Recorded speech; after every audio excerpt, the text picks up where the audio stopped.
म सानो भए पनि खुसी हुन्छु यसुको पालापललाई सम्झेर, जतिखेर मन्दिरको ठुलो मानिसहरूलाई प्रश्न सोधेर छक्क पार्नु भएको थियो।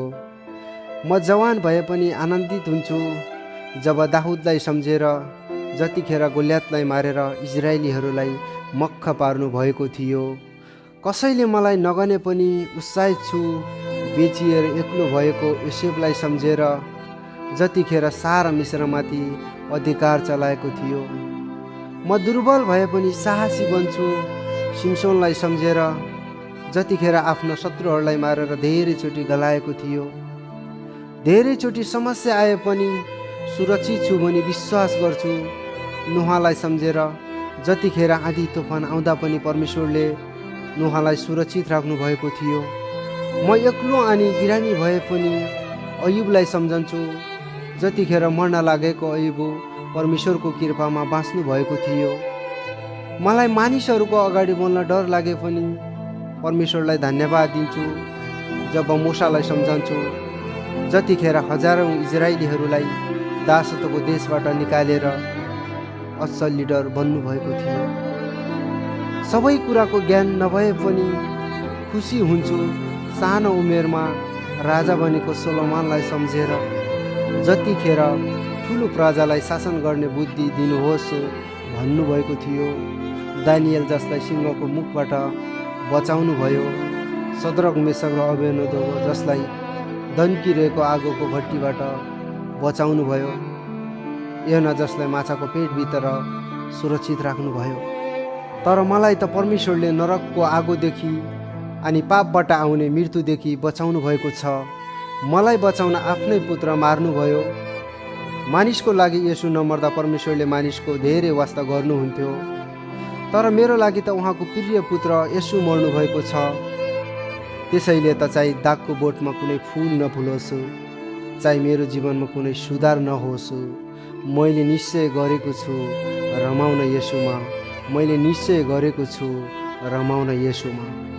म अनपढ भए पनि खुसी हुन्छु पत्रुसलाई सम्झेर, जतिखेर यसोमा रहेर अनपढ पत्रुसले एक दिनमा 3000 जनालाई बप्तिस्मा दिनुभएको थियो।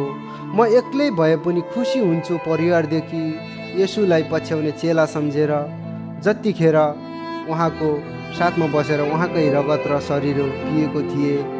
केही गर्न नसकेको अवस्थामा साहसी बन्छु 12 वर्षदेखि रगत बग्ने स्त्रीलाई सम्झेर, जतिखेर दुःखको साथ अघि बढेर यसुको वस्त्र छुएर निको भएकी थिए। हजारौँ बन्धन भए पनि महिमा दिन्छु पावल र सिलासलाई सम्झेर, जतिखेर झ्यालखानामा पनि महिमा र प्रशंसा गर्दै यसु ख्रिस्टको महिमा गर्दै र गीत गाएका थिए। चाहे दागको बोटमा कुनै फुल नफुलोस्, चाहे मेरो जीवनमा कुनै सुधार नहोस्, मैले निश्चय गरेको छु रमाउन यसुमा, मैले निश्चय गरेको छु रमाउन यसु। म जस्तो भए पनि खुसी हुन्छु पुटको जखाइसलाई सम्झेर, जतिखेर यसुको अनुग्रहमा जखाइस पापीले उद्धार पाएको थियो। म जुनै जातको भए पनि आनन्दित हुन्छु सामरी स्त्रीलाई सम्झेर, जतिखेर सबैले त्यागेको समयमा सामरी स्त्रीलाई चुन्नु भएको थियो। लाजरस जो मरेको 4 दिन भइसकेको थियो तर प्रभुले बचाउनु भयो। पत्रुस जसले परमेश्वरलाई इन्कार गर्यो उसैको लागि मरेर उसैलाई अँगाल्नु भयो। पावल जसले यसुलाई धेरै सतायो तर पनि उसैलाई चुनेर महान रीतिले चलाउनु भयो। अनि म जसले यसुलाई क्रुसमा टाँग्यो र उहाँको जीवन मलाई दिनुभयो।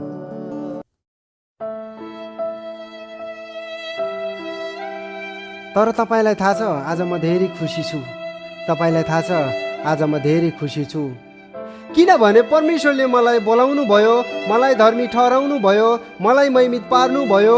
अब त म अनन्तको लागि सम्हालिएको सन्तान, व्यवस्थामा होइन अनुग्रहमा जिउने सन्तान, धर्म कर्ममा होइन परमेश्वरको राज्यमा जिउने सन्तान, रोग र निराशामा होइन उठेर अघि बढ्ने सन्तान, परमेश्वरको डरमा होइन उहाँको प्रेममा अघि बढ्ने सन्तान, मूसाको व्यवस्थामा होइन यसु ख्रिस्टको अनुग्रहमा जिउने सन्तान, सानो घर बनाउने होइन सारा स्वर्ग नै बनाउनु हुने परमेश्वरको सन्तान, गल्तीमा सजाय होइन क्षमा दिने हुने परमेश्वरको सन्तान, पापमा दण्ड होइन छुटकारा दिनुहुने परमेश्वरको सन्तान, क्षणिकमा मात्र होइन अनन्तको लागि प्रेम दिनुहुने परमेश्वरको सन्तान। त्यसैले त चाहे दागको बोटमा खुन फुलोस्, चाहे मेरो जीवनमा कुनै सुधार नहोस्, मैले निश्चय गरेको छु रमाउन येशूमा, मैले निश्चय गरेको छु रमाउन येशूमा, मैले निश्चय गरेको छु रमाउन येशूमा, मैले निश्चय गरेको छु रमाउन येशूमा।